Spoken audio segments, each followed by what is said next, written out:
Greetings, welcome back to Black Bear News, where we are discussing climate change, abrupt climate change, and things adjacent.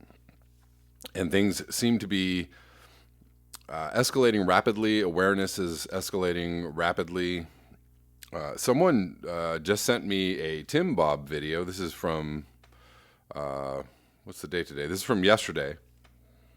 Guy McPherson testifying at a New York City Council meeting to declare a climate emergency, and references Extinction Rebellion. So I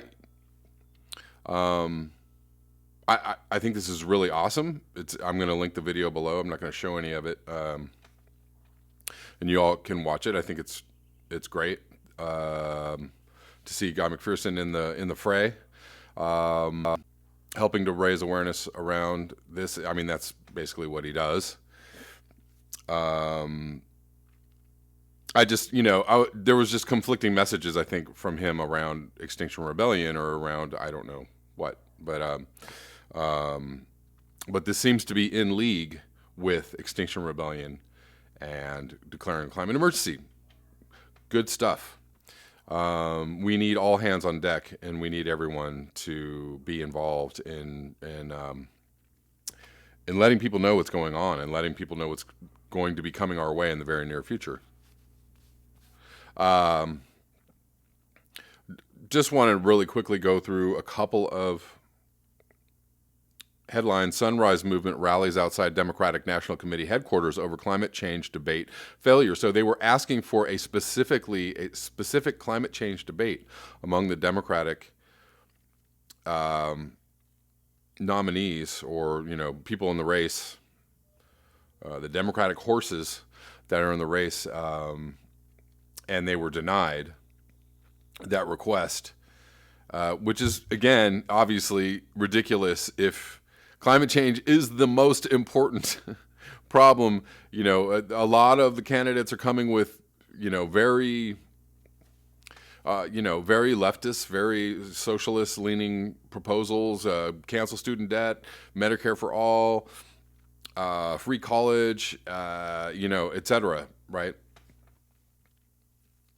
Green New Deal, but to specifically focus on climate change is what is needed at this point in time, right now.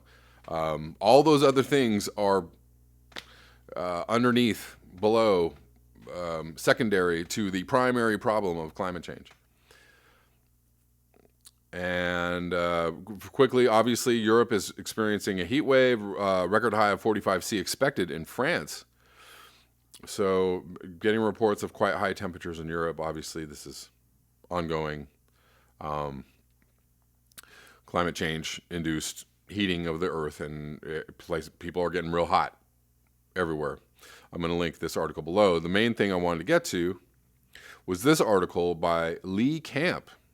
If you don't know who Lee Camp is, I think most people do. Lee Camp is a progressive journalist who hosts a show called Redacted Tonight on RT.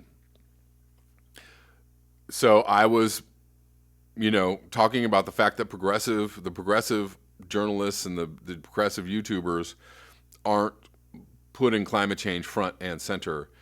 And the minute I say that, here we go. This is a really awesome article by Lee Camp, by the way. Lee Camp is basically echoing the exact same thing I was just saying 2 days ago. This is titled, "We Have Less Than a Millisecond Left." This is from yesterday, June 25th. We have less than a millisecond left. You see, the planet we call home has existed for roughly 4.55, or 55, if you like to say it that way, billion years. But numbers that large mean almost nothing to me, nor to most people. So I choose to break it down. If we lay the age of the Earth out over a calendar year, right? Got that? That would amount to 518,264 years per hour, or 144 years per second.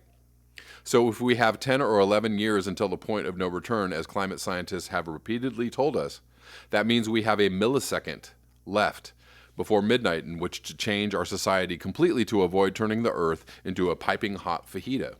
If you want to be more generous and instead look at how long modern Homo sapiens have been walking around, it's 315,000 years. So if you lay that over a calendar year, we have roughly 15 minutes before the stroke of midnight to combat climate change. Not sure that makes me feel much better.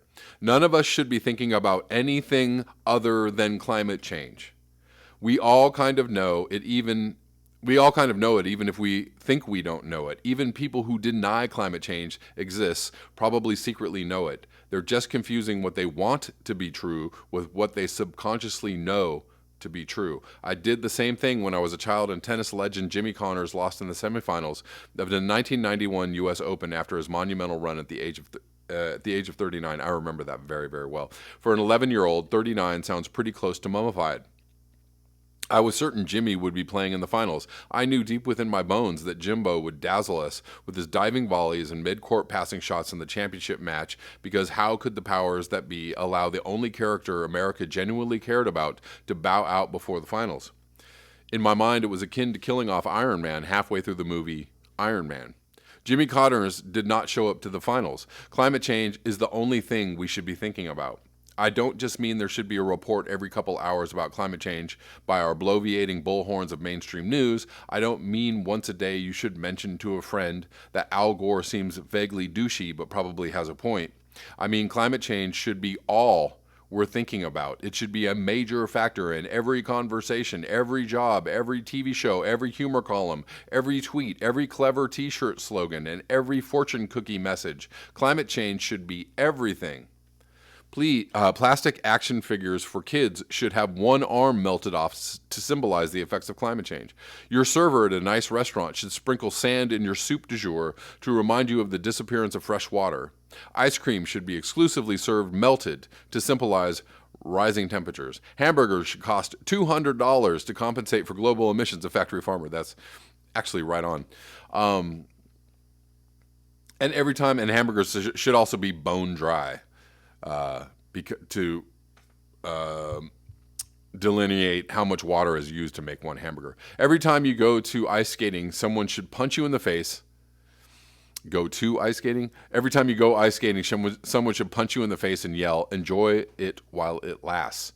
We have less than a millisecond left. Simply put, humans have no business going about our day-to-day actions as if we weren't on an event horizon. It's equivalent to working on your model train set while your kitchen is burning down. Your spouse is in the bathroom battling an alligator that took up residence in the bathtub, and your 12-year-old daughter is in the living room having just been offered heroin for the first time. Right now, humanity is still focused on the model train.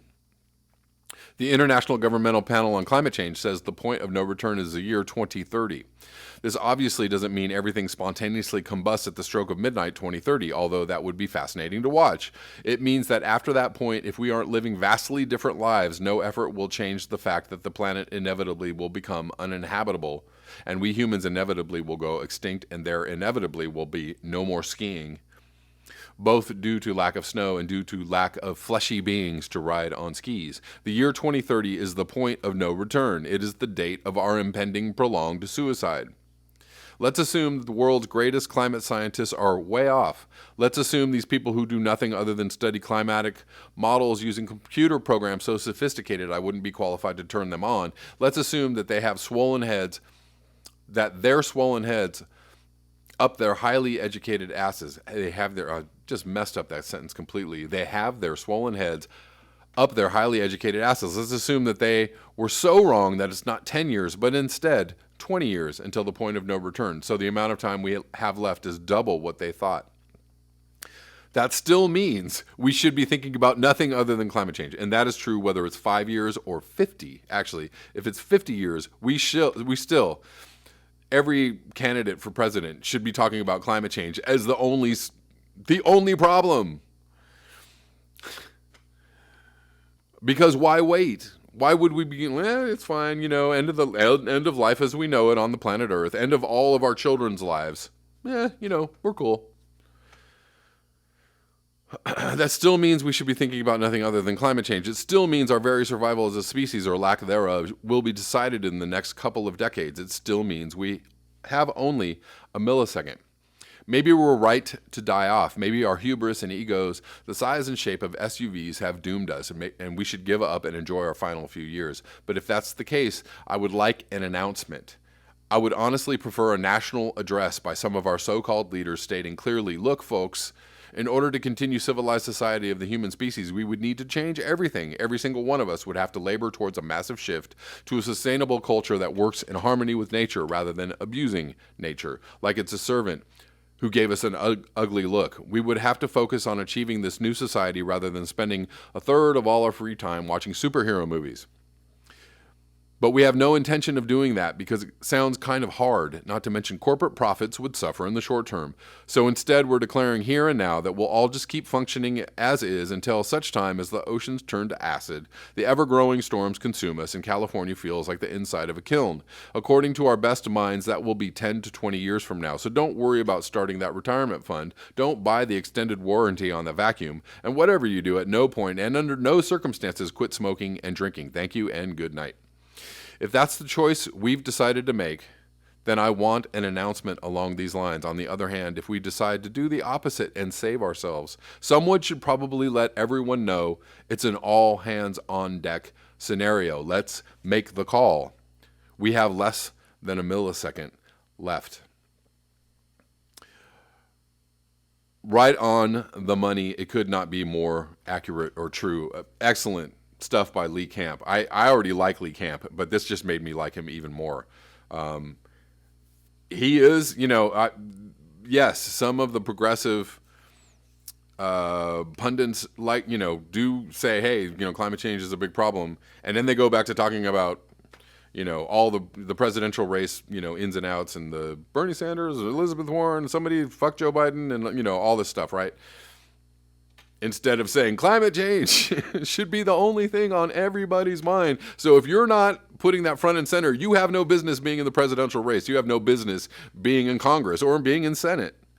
You have no business being on CNN or being on MSNBC or any news program. You have no business. You're just wasting everybody's time. That's all I have for you today. Thank you so much for your eyes, your ears, and your conscience. If you would like to support this channel, you can do so at the links below. Until next time, peace.